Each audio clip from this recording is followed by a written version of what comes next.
Thank you all. Imagine me to be a patient, and I have 22 wounds across my body from head to toe that have just been surgically administered with a scalpel. 22 wounds. You'd think I'd be a bloody mess, right? Well, I want you to know that I represent Obamacare. And President Obama has surgically altered Obamacare 22 times with his own knife. I believe that's unconstitutional all by itself. When the Congress submits a mandate in the legislation, the agencies administered by this president do not get to arbitrarily decide the deadlines don't apply. And of course we know why they're arbitrarily moving deadlines and shifting requirements, like the 70% for employers over 100, and they're delaying another year for the employers between 50 and 99. Why are they doing it, of course, is they're getting slaughtered in the midterm elections. We see that from the Senate side, there used to be 3 or 4 races we thought we could pick up. The playing field has expanded to 9. The most interesting, difficult race we have is from Mitch McConnell in Kentucky, an incumbent. All the Democrat incumbents are in trouble. And I think that's a reflection of some of the conservative Tea Party looking at what he's done with some of the votes. We just saw a vote for the debt increase without any condition. I think the calculus is simply this. They don't want to take any attention off of Obamacare because it's doing so poorly. And, you know, I am not a political strategist, but my sense is that we need to put up a fight at all times, and we'll be better off for doing that and doing the right thing. But the bottom line is Obamacare is bleeding profusely. If it were a patient, it would be in ER, intensive care. And the question is, I heard Michelle talk about repealing it, and of course we do need to repeal it. It may die under its own weight. I don't know. It's had they not done the 22 surgical removals, it would have been dead by now. So it's very clear why the president continues to arbitrarily just change it if it gets into a little bit of trouble.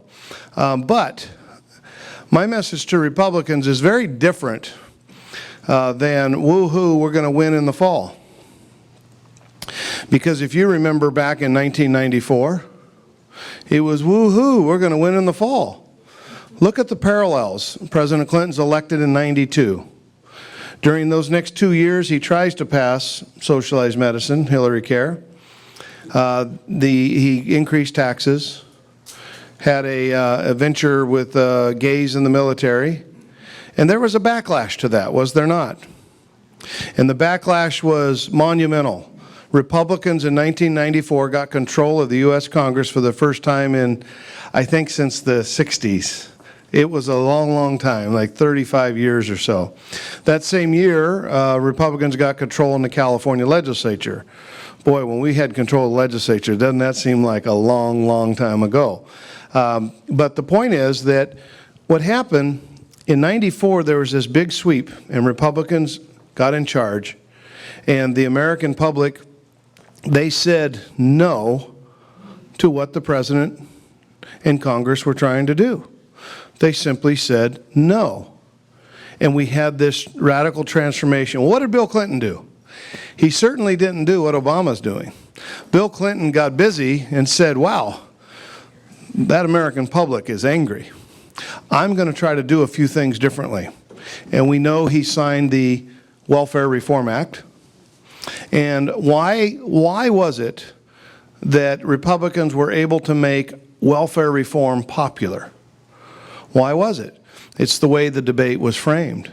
They went and saw it from the abuse that was being levied upon all the people on welfare. And the concept that we heard was generational welfare. You are being trapped into poverty. And we framed that issue right. And so we were looking at that issue from their perspective. And I've spoken here before about looking at issues from outside in instead of inside out. Inside out means that we want to just preach to you and tell you how you ought to live. And that's often how Republicans are perceived. But outside in is you go look at it from their perspective. And you don't change your values at all, but you talk about it from their perspective. And what was their perspective? We are trapped in generational welfare. And it was destroying the dignity and eliminating these opportunities to go out and find employment. And so what you had there with Bill Clinton, he signed it. How many times did they put it on his desk? 3.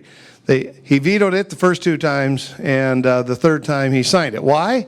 Because Dick Morris told him in the summer of 1996, if you don't sign that, you're not going to win this election, right? And so that was the summer he was running against Bob Dole. And so I say all this to put it in a little bit of a context. Bill Clinton moderated himself back to the middle. And, they did other deals and bipartisan deals, and because he knew that if he went too far to the left that he would not survive. And, of course, he did survive that election and went on, and he left office, I think, with fairly high numbers. Obama's numbers this morning are at 39%. That's under Gallup. Now Gallup polling has had him ranging from 39% to 41, 42%. For quite some time now, ever since the rollout of Obamacare. The American people feel betrayed. They feel angry. And I got to tell you, in 2010, the Tea Party, all the conservatives, moderates, a lot of people joined together and say, phooey, Dodd-Frank, Obamacare, you're passing out legislation with not a single Republican vote. And guess what? Both of those pieces of legislation are catastrophic for your freedoms. Both of them. You haven't heard a lot about Dodd-Frank.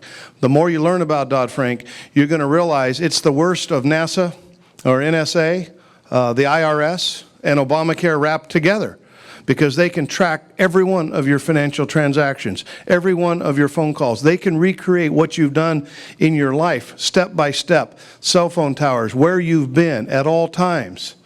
That's an invasion of privacy we get out of the Dodd-Frank bill. And you see the CFPB. Have you ever heard of the CFPB? Consumer Finance Protection Bureau. Guess who they report to?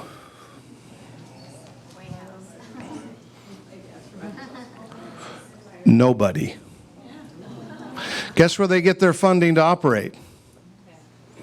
From profits out of the Federal Reserve Board. They don't even have to go to the United States Congress to get an appropriation to operate. They don't have to be hauled in front of the Congress to be held accountable in order to get funding to continue to operate. And it's the Consumer Finance Protection Bureau. It's where all of your data is held. That's an invasion of privacy. And we've seen what the IRS has done with our private information. Leak it out when it's politically to their advantage. Go after conservative groups when it's politically to their advantage. We know these are not neutral, freedom-loving people. There's probably a lot of great people in the IRS. But the leadership, the institutional bureaucracy of that place is not all about freedom at all. And so we had this great reaction in 2010, and we got control of Congress again, and that was a very good thing. That was a very good thing, just like it was in 1994. The problem is they were successful in passing the socialized medicine piece, and now we're still dealing with that fallout. Bill Clinton was not successful, and this president doesn't want to moderate at all. He's going for broke, disregarding the Constitution completely. And so we are going to win again, because unlike with Bill Clinton, where you had him come back and he was rather popular, you're going to have another wave election here. We're going to get control of the Senate. We'll probably pick up seats in the House. We're going to pick up some seats right here in California. And it's going to help the states too. We have governors all over. I think we have 30 governors. Hopefully we're going to pick up the state of Illinois, a state that has a bigger pension problem than we do, right? And so my point is, is this. This is what I want all Republicans to grasp and understand. That the American people aren't yet coming our way because they love us or because we have persuaded them that we have a better governing model. They are coming our way because they absolutely hate what Obama and the Democrats have done to this country. And in 1994, Newt Gingrich got control of Congress and implemented some great reforms. But after a while, Republicans forget that often politics are a pendulum, and the pendulum came their way. And if you don't learn how to go find out what the people want, and you don't know how to go take care of the needs of the people, and you don't know how to go out and listen to the people and understand where their struggle is,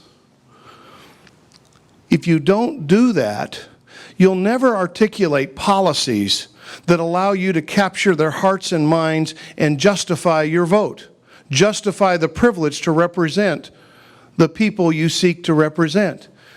And so we shouldn't get all so excited that we're going to win an election. We should get excited if we win an election and we know the direction we want to take the country. We know exactly what we want to do.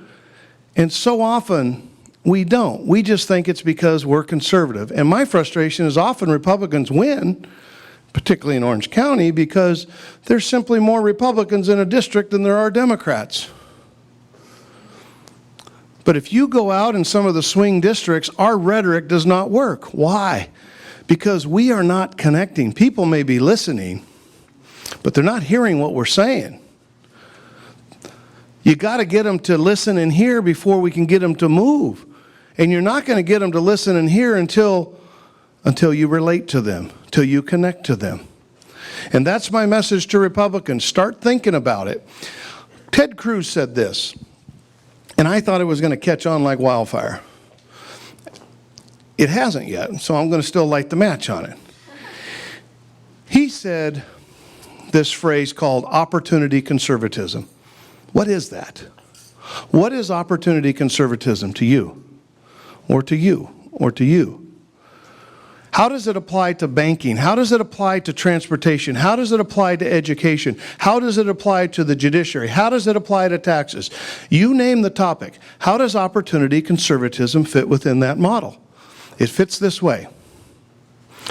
If we can't learn how to articulate our values on every topic where we have conservative rhetoric in a manner that allows us to advocate hope, inspiration, and upward mobility for all of America, well, then we're never going to persuade and sustain a governing majority. Because what will happen is the pendulum will swing back. People get tired of what Republicans are doing. American public loves to hate politicians. They love it. And they can only tolerate about 6 years of a president. Last 2 years are always miserable, right? And so my challenge to all the Republicans, do what Ted Cruz said.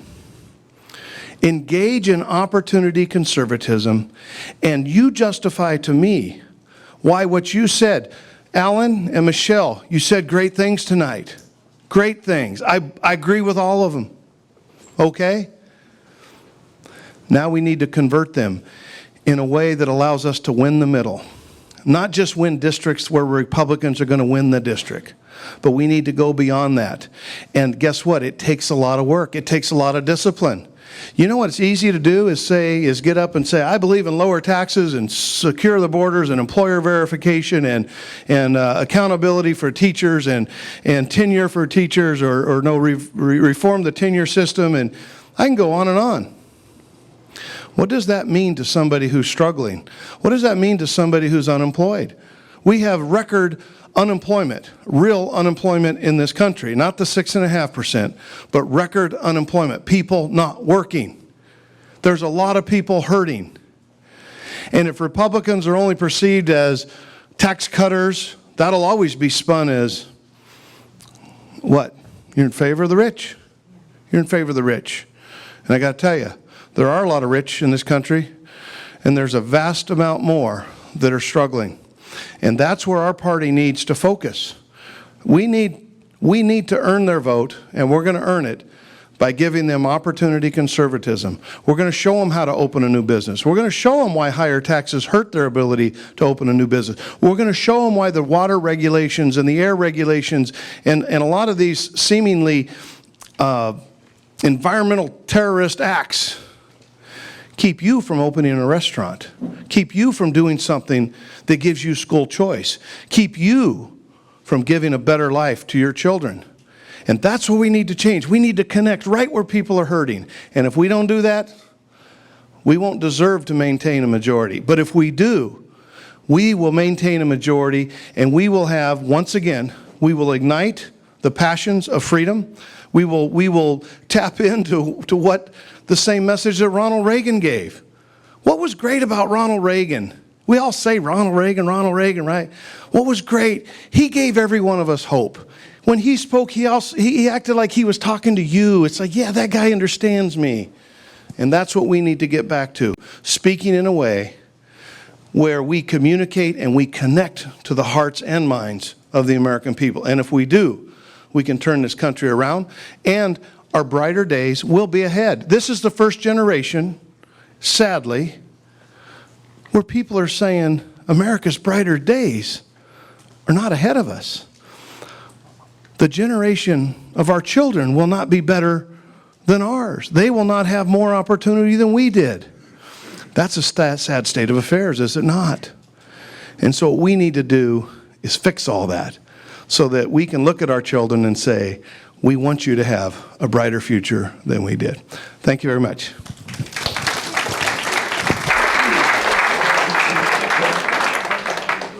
couple of questions for Scott.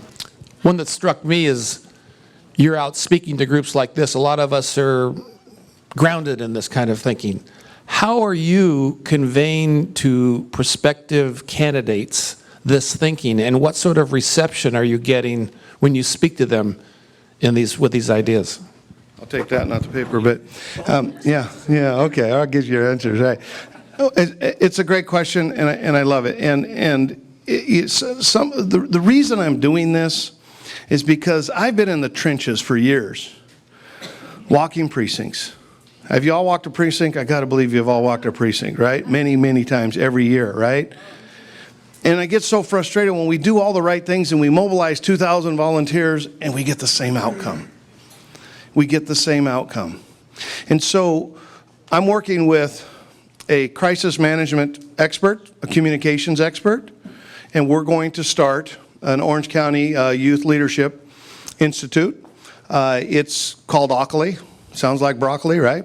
And we're going to train, our goal is to train 300 people in the art of language communication of our values. We're not changing our values at all, because our values are the values that made America great. But what we're doing is training an army. Oh, I don't know, call them young people, call them middle-aged people, I don't know. If you're 50 and want to go through the program, I suppose you can do that too. And it's not just about recruiting candidates and having candidates be really smart. It's about recruiting community leaders, people who know how to impact the community that we seek to represent. And if we attract 300 community leaders and we train them in the art of understanding how to communicate our values in a way that motivates that person to not only vote, but to get engaged and to help, well, then I think we're going to start making a change in the communities that we haven't particularly represented well. Look at Santa Ana. Have we represented Santa Ana well? We haven't represented it since 1998, except for Janet Wynn in the Board of Supervisors, but not in the legislature, right? And so it's going to be a 12-week course. We're refining the edges of it. But we're excited about teaching people the art of communication in a very confusing world, in a very so ambiguous world. What do they call them? I think it's called a VUCA world. It's like we have this president running amok, and I saw an article today about We're enabling him by not holding him accountable. Our Congress is enabling him by not holding him accountable. He has disregarded the Constitution. He has concentrated power in the presidency like it wasn't intended to do. And so we need people to learn how to cut through the arguments and the nonsense and call it what it is, but in a way that connects to the American people, not in a way that sounds like you're on a cable TV talk show and you got your bullet points and you're going to say your bullet points no matter what. How many of you are just tired of listening to the cable TV? I mean, even the conservative ones are just blah, blah, blah, blah, right? They're not communicating. They're just talking past one another because they're just trying to get their points across. They're not trying to connect to the American people. And so if we do that, I think we can transform our political system. And with the help of Tom and everything he's doing with training candidates, if we can't transform Orange County, I mean, what are we worried about the rest of the state for, right? But thank you, John, for the question. Also, a lot of us are confused as we listen to the Republican leadership break down over debt ceilings. I mean, those kind of things that we could never do in private business. You can't just take out more money when you don't have a relationship with the bank or assets to support you. We hear these people talk these conservative principles when they're running for office, and when they get into office, what are we going to do when we're seeing so much confusion with these so-called leaders that don't seem to be leading on the very principles you're talking about? Okay, I could go on forever, but let me be real quick on it, because I gave this example here once before. When I first got elected in 1995 and went to Sacramento in 1996, a vote came up on a bond for education, and the leadership in my own party told me I had to vote for it. And because I just freshly elected, I got in all kinds of trouble. It's like, hey, you're vulnerable in your election, and you got to vote for this.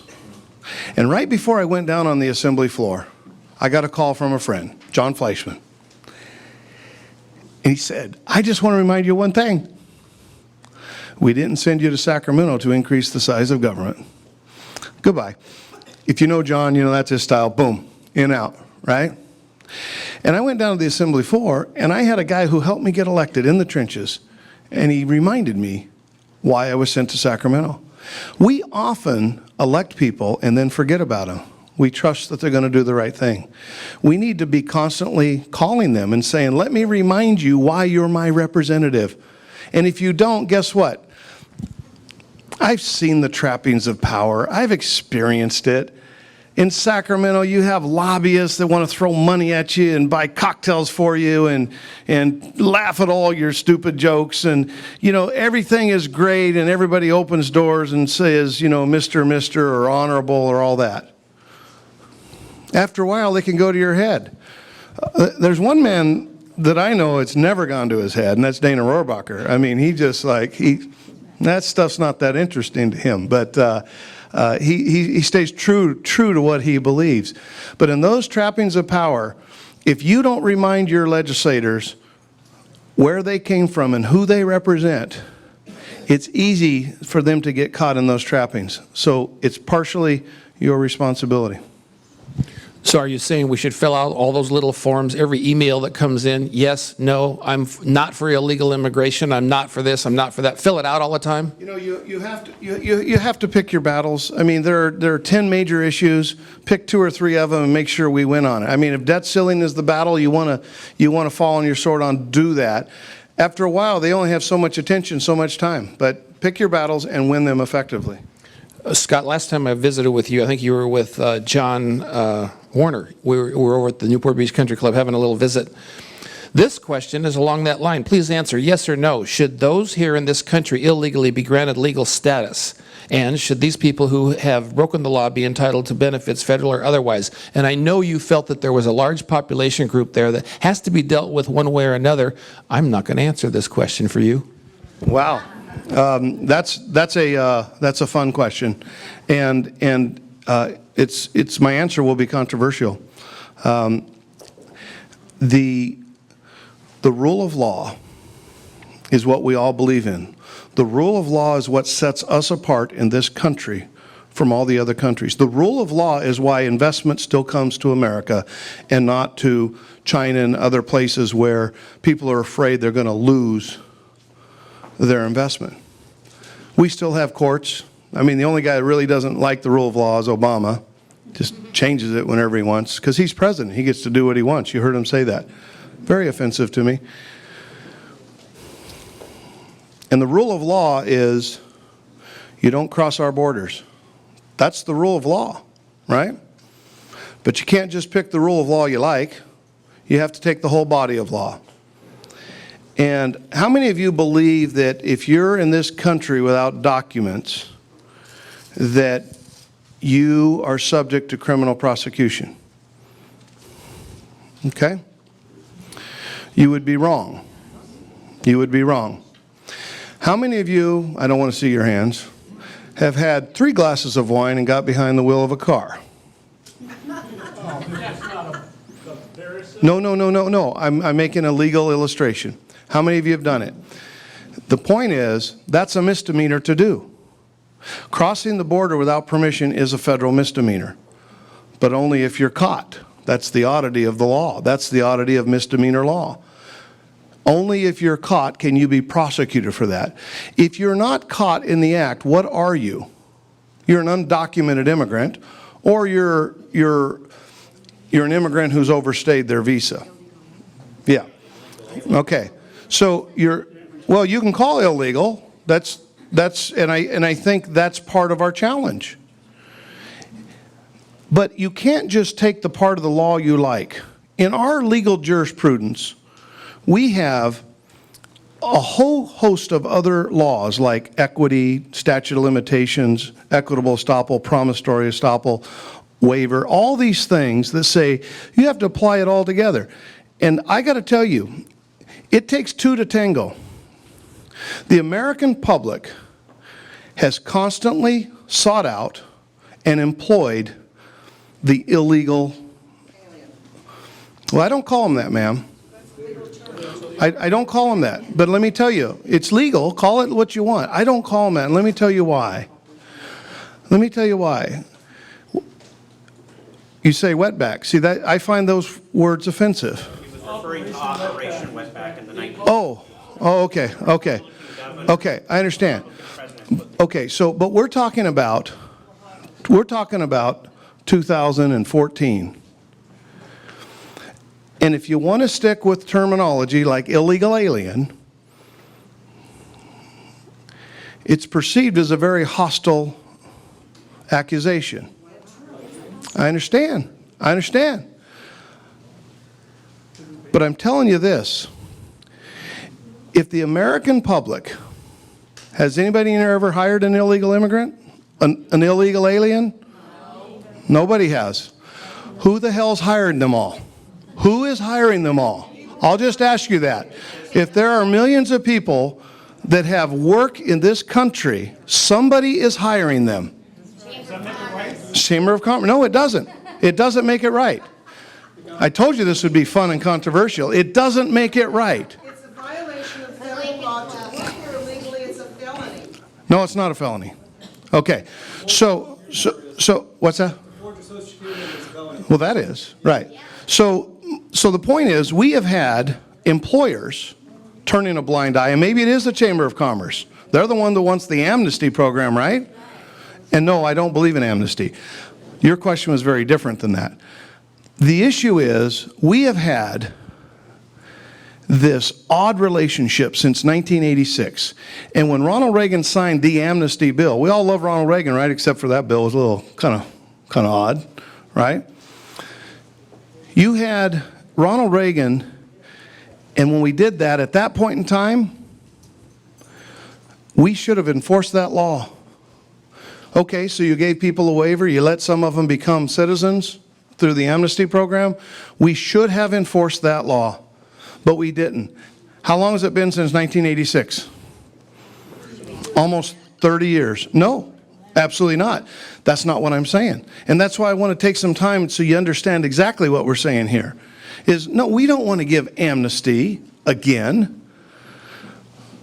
But I think you also have to recognize that we as a country, not we as Republicans, not we as individuals, because there's only one or two hands that went up and said, I hired an illegal immigrant. But we as a country have failed to enforce our laws. And you've had somebody that's come in this country been here for 25, 30 years, been part of your community. What do you want to do? I spoke to your group last week, and some of the words I heard was you do the employer verification, right?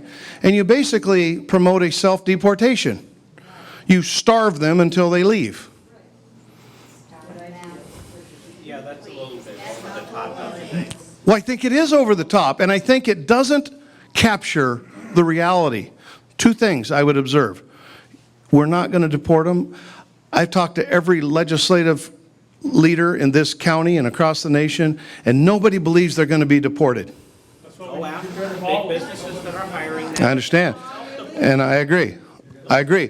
What you need to do is fix the problem.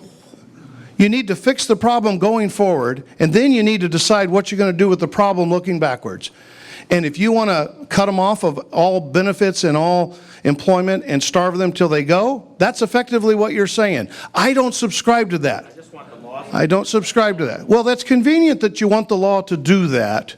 But at the end of the day, if that's what the law does, you might be inviting something you don't want. And so, no, enforce them. But also understand this, in any area of jurisprudence, you don't get to go back 20 years and enforce a right that you failed to enforce 20 years ago. In any area of jurisprudence, except for maybe murder. What's that? No, not at all. No, in fact, I think the reason that you have trouble in the Hispanic community is because many in the Hispanic community like government programs. I did, because that's the primary area we're looking at here. So the point of the matter is, Republican platforms say on this issue. well, I don't go forward. I'll tell you what, go forward. Go forward to me, go forward is this. Solve that problem right now. Secure your border and make sure there is prosecution on both sides. On the illegal immigrant side, the undocumented immigrant, whatever your language is, make sure there's enforcement there and make sure there's enforcement on the employer side. And if going forward you do that, you won't have this problem anymore. But also, in a culture where we want the labor, there's a labor supply and a labor demand, and we've been facilitating that all this time, you can't ignore America's participation in that. And so go ahead, make the rules very clear going forward. But if you're asking me, should we go back 20 years and deport somebody who has a job, who's made a contribution, who has benefited Americans? I mean, it's not just businesses, it's not just the Chamber of Commerce. A lot of people have their lawns mowed, their houses cleaned. That's what I say, they're not paying taxes. So normalize that, if you will. Going forward, make sure that if there's a labor supply and a labor demand, let's let it work. Like the old Bracero program that I think Eisenhower promoted. Great. Hold on. We're going to go forward, and great discussion. It's going to be heated. The Republican Party is something less in many minds, some here tonight, than what it was. Many people used to be registered GOP, and now some of them are so disgusted with the GOP, they sat out the last election. What is the Orange County Central Committee doing to reach out and get those people back? And another question that's along that line, so we can cover two of them. Orange County Republican Party has lost 10% of voters. I don't know that. To decline of state. Many of us feel the party abandoned us. How do you plan to win us back? Which I think you've been sharing with us. I don't want to repeat everything that's been said. But you're talking, obviously, some pushback going on here from old Republicans. We've got to get on the same page together so that we can get to those conservative principles that are basic to us, like low taxation, business opportunity, freedom of opportunity, personal responsibility. We all agree on that. But we're getting lost sometimes in the periphery of a specific item. And I appreciate that you're wanting to train candidates, train people to get them going in a direction that can win elections. Your thoughts? Well, the registration on Republicans in Orange County, a trend started in, can you guess what year? What was the high water mark for registration in Orange County? 1991. We hit 55%. What happened in 1991? George Bush said, read my lips, no new taxes. That, coupled with Ross Perot and a spirited independent movement, precipitated a decline of Republican registration in 1991. I moved to Orange County in 1991, and I registered Republican, but the registration has continued to decline ever since. That has also been reflected in statewide numbers. Orange County has not declined more than the state has declined. The Republican Party across the state has declined. So the question is, how do you fix that? How do you reignite that? Well, it has to be a bottom-up approach. It has to be precinct by precinct, but it also has to be connecting and persuading people that our values of limited government, of lower taxes, of less regulation, so that we can start businesses and we can have school choice and all that we can empower people. Because a lot of people just get turned off when they hear Republican. It's like the old, what sounds better? Detroit is in trouble, they should go bankrupt, or wow, Detroit made a wonderful contribution to this country. The Industrial Revolution, the Automobile Revolution, and now they're in trouble. They've made some mistakes. They should take advantage of the reorganization laws, and they could come out stronger so they can continue to make a wonderful contribution to this country.